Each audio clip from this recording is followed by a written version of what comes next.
Market का पंचनामा में आप सभी का स्वागत है। आपके साथ मैं हूं वरुण दुबे और गजब का मोमेंटम भारतीय बाजारों में देखने मिल रहा है। हम बात ही कर रहे थे कि पिछला फ्राइडे एक ऐसा फ्राइडे था जब मार्केट में गिरावट देखने मिली थी और 5-6 फ्राइडे के बाद ऐसा हुआ था कि मार्केट में गिरावट देखने मिली थी। लेकिन देखिए आज वो फिर से रिवर्सल हो चुका है। ये बहुत अच्छी बात है कि कम से कम रिवर्सल हो चुका है और इस फ्राइडे गिरावट नहीं देखने मिली है।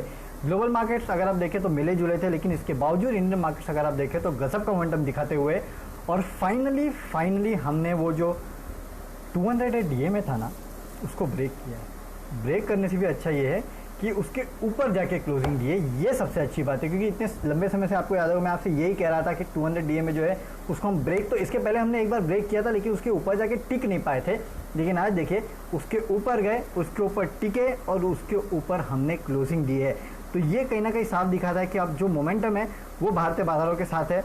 अब अगर यहाँ से मार्केट गिरेगा भी ना तो शायद थोड़ा गिरेगा, फिर से बाउंस बैक देगा और अब थोड़ा वो 200 डीए में जो है उसको पार करने का कन्विक्शन जो है और उसके ऊपर टिकने और 11,000 के ऊपर के लेवल यानी कि जो 11,100 के लेवल यहाँ से की यानी कि यहाँ से और 200 पॉइंट के रैली के आसपास की जो बात हम करते थे वो शायद आपको आने वाले दिनों में शायद बहुत जल्द देखने मिल सकती है।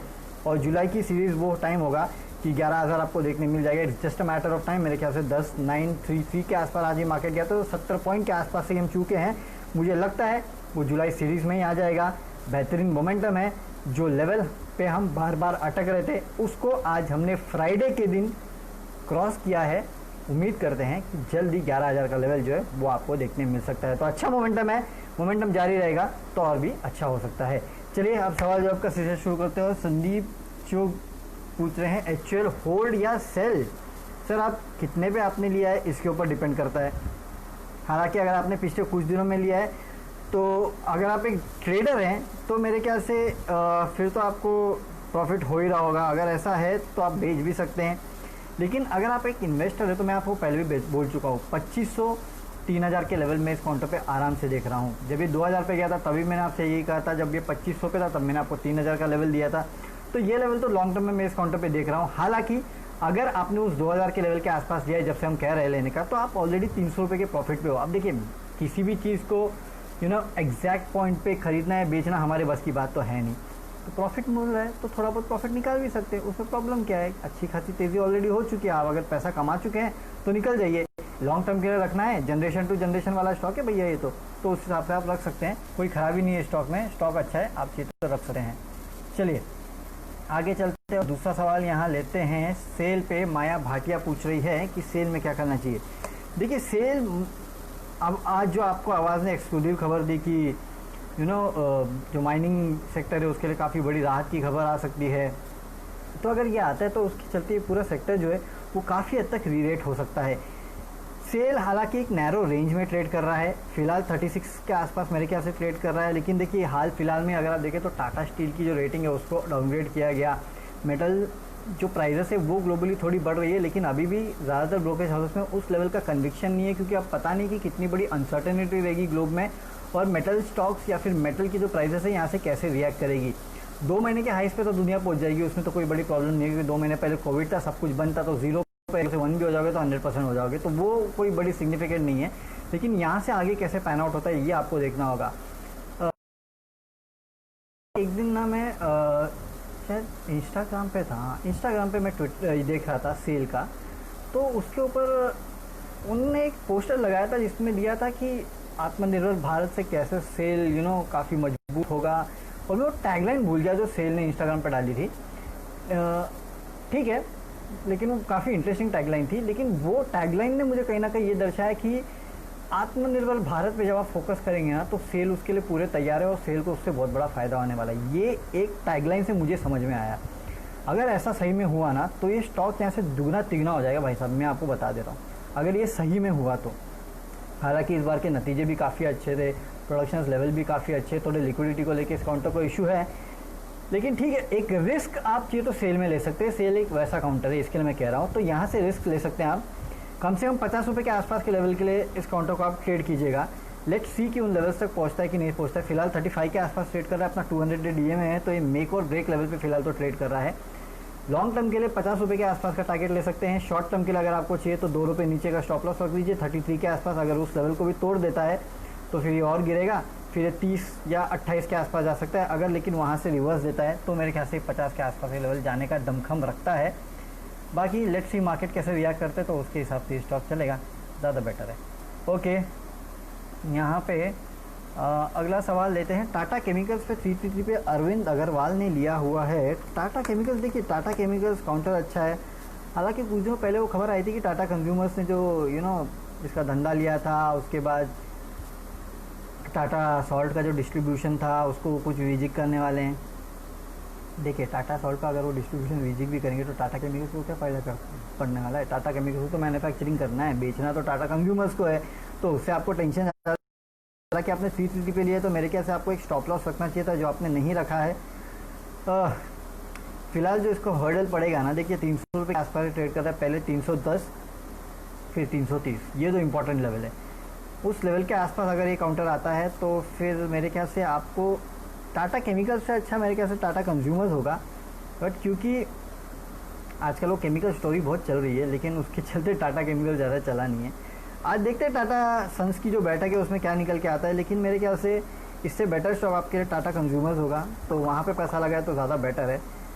इस स्टॉक में फ़िलहाल इतना कुछ दमखम नहीं है जो आपको ज़्यादा मुनाफा कमा के दे सके, ऐसा कुछ लग नहीं रहा मुझे इसके लिए। तो 330 के आसपास आता है तो 3 रुपये के आसपास का लॉस लेके निकल जाइए, ज़्यादा बेटर होगा। टाटा कंज्यूमर्स में पैसा लगाइए, वहाँ शायद आपको ज़्यादा बेटर मिलता हुआ दिखाई देगा। इसके अलावा इनका तो थोड़ा ऐश वैश का भी धंधा है, तो that's a different case. Amit Agarwal, L&T average 1360, क्या पूछ रहे थे? What to do? L&T बने रहिए, अगले हफ्ते इस कंपनी के नतीजे हैं, डेट में भूल गया, लेकिन अगले हफ्ते है इतना मुझे पता है। तो अगले हफ्ते जब इस कंपनी के नतीजे आएंगे तो शायद आपको और क्लैरिटी मिलेगी कि एक्चुअली ये जो पूरा कैपिटल गुड्स का सेक्टर है ना, इसके हालात क्या है। अभी तक IT के हालात तो बहुत अच्छे लग रहे हैं, है ना, लेकिन capital goods is a different theme. तो मुझे लगता है 1360 पे भी अगर आपने लिया है और ये काउंटर फिलहाल ट्रेड कर रहा है 1000 के आसपास ही होना चाहिए मेरे ख्याल से, 1100-1200। ओके, एक मिनट देखता हूँ मैं के आसपास काउंटर ट्रेड कर, 925 के आसपास ट्रेड कर। सर जी इतने नुकसान में मत निकालिए, क्या मतलब है इतने नुकसान में निकाल के? वो होता ही है ना कि इतनी अच्छी अच्छी कंपनियां लोग अगर 400 रुपये के नुकसान में निकालेंगे तो यार फिर तो यार कुछ मतलब नहीं है, मतलब अच्छा लगता है मुझे इसके लिए। इसमें कह रहा हूँ कि इतने लॉस पे इस कंपनी को बेचने का नहीं है आपको, है ना, बने रहिए, चलेगा। लॉस हो रहा है मैं समझ सकता हूँ, आप कहोगे कि 300-400 रुपये के आसपास का लॉस हो रहा है, मैं क्या करूँ, हो रहा है, ठीक है, होता है, उतार चढ़ाव चलते हैं, लेकिन हो सकता है जितना उतना लॉस कम कीजिएगा और इसको अभी बेचिएगा मत। 22 तारीख, देखिए 22 तारीख को इस कंपनी के रिजल्ट है, तो कितने दिन बचे? आज 17 हो गए, 18, 19 छुट्टी है वैसे भी, 20-21 वेडनेसडे, तो वेडनेसडे तक तो होल्ड कीजिए, फिर देखते हैं क्या होता है। हो सकता है कोई ग्रीन शूट देखने में, हो सकता है स्टॉक 1200-1300 का हो जाए, तब देखेंगे, अभी मत निकलना, ठीक है।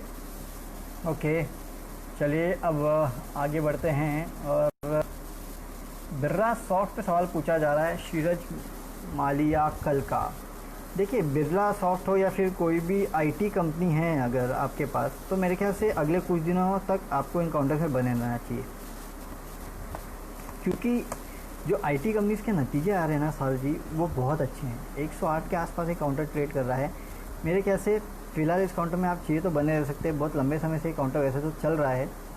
इस कंपनी के नतीजे कब थे या फिर आ चुके हैं, मुझे इस कंपनी के नतीजों के बारे में पता नहीं है कि आ चुके हैं कि आने वाले हैं, लेकिन इतना मैं बोल सकता हूँ कि 100 रुपये का स्टॉप लॉस रखिए और थोड़ा एक रिस्क रेट जो है 125 के आसपास तक का आप इस काउंटर में ले सकते हैं। उम्मीद करते हैं कि वहाँ तक जाए। स्टार्टिंग तो 114-115 के आसपास जाके फिर अटकेगा, यानी कि यहाँ से 6-7 रुपये के आसपास का आपको रिस्क है, 6-7 रुपये के आसपास का रिवॉर्ड भी है। तो मेरे ख्याल से बने रहिए इस लेवल पे, लेकिन रिस्क रिवॉर्ड काफ़ी अनफेवरेबल आपको लगेगा, लेकिन मुझे लगता है कि मोमेंटम में शायद ये काउंटर आगे चल सकता है। इसके लिए कह रहा हूँ कि 113-114 के लेवल के आसपास के लिए आप इस काउंटर को फिलहाल ट्रेड कीजिएगा। स्ट्रिक्ट स्टॉप लॉस रखिए, थोड़ा अगर आपको स्ट्रिक्ट रखना है तो 103-104 के आसपास रखते हैं, नहीं तो 100 रुपये के आसपास का स्टॉप लॉस रख के ट्रेड कीजिएगा। लगता है कि IT काउंटर्स में आगे भी तेज़ी जो है वो जारी रहेगी, तो लेट्स सी किस तरह की तेज़ी जारी रहती है, लेकिन लगता है कि शायद जारी रह सकती है। लेकिन अगर नीचे आते ना तो समझ जाना कि वो तेज़ी जो है फिजल आउट हो चुकी है, क्योंकि ऑलरेडी बहुत तेज़ी आ चुकी है। तो स्टॉप लॉस के साथ इस काउंटर में जो है आपको ट्रेड करना है, ये आपको याद रखना है। ओके, और यहाँ पे सवाल लेते हैं, एक मिनट। ओके, सिंजीन साजिद जी पूछ रहे हैं, साजिद काजी अशरफी सिंजीन। देखिए इस काउंटर में मोमेंटम बहुत अच्छा है, एक बात तो आपको याद रखनी होगी, ये काउंटर जो है ना, मैं भी एक्चुअली देख रहा था, इस काउंटर में बहुत अच्छी तेज़ी देखने मिल रही है। अब यहाँ पे भी मेरे ख्याल से अगले हफ्ते इस कंपनी की एजीएम होने वाली है ना, और शायद उस एजीएम के पहले इस काउंटर में लगातार जो है वो तेज़ी देखने मिल रही है। देखिए आज भी करीब 5% के आसपास की तेज़ी थी और ऑलमोस्ट अपने 50 डे हाई को ये अप्रोच करते जा रहा है।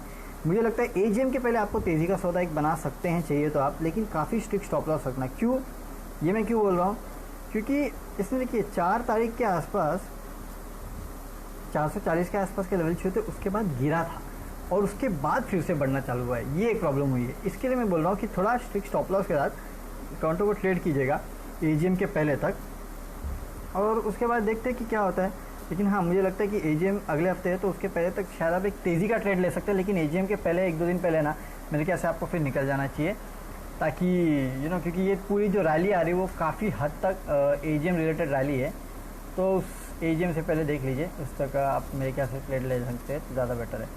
अभिषेक मुखर्जी येस बैंक पे पूछ रहे हैं, येस बैंक और बजाज फाइनेंस। देखिए बजाज फाइनेंस तो ले लीजिए, है ना, इसमें तो कोई डाउट नहीं है, बजाज फाइनेंस बहुत अच्छा स्टॉक है, इन लेवल्स पे भी आप चाहिए तो ले सकते हैं।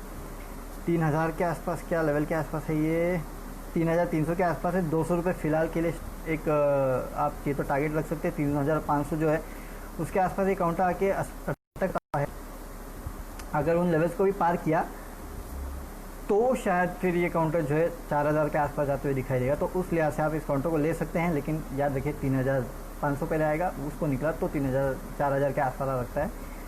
इसके अलावा येस बैंक अगर आप चाहें तो येस बैंक मेरे ख्याल से आपको नहीं लेना है। येस बैंक वो एफपीओ चल रहा है वैसे भी, और काफ़ी प्रॉब्लम्स हो रहे हैं इस काउंटर को लेके।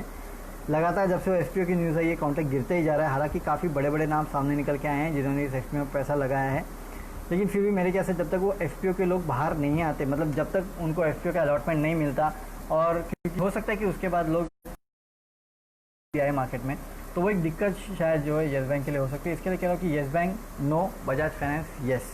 चलिए इसी नोट पे आप विदा लेते हैं।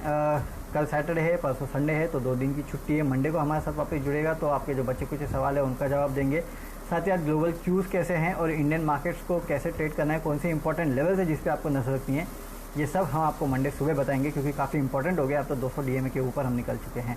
तो मंडे को हमारे साथ जुड़िएगा सुबह 7 बजे और इसी प्लेटफॉर्म पे इसी समय, तो आपके सवाल का जवाब देंगे। तब तक के लिए सी यू एंड गुड बाय।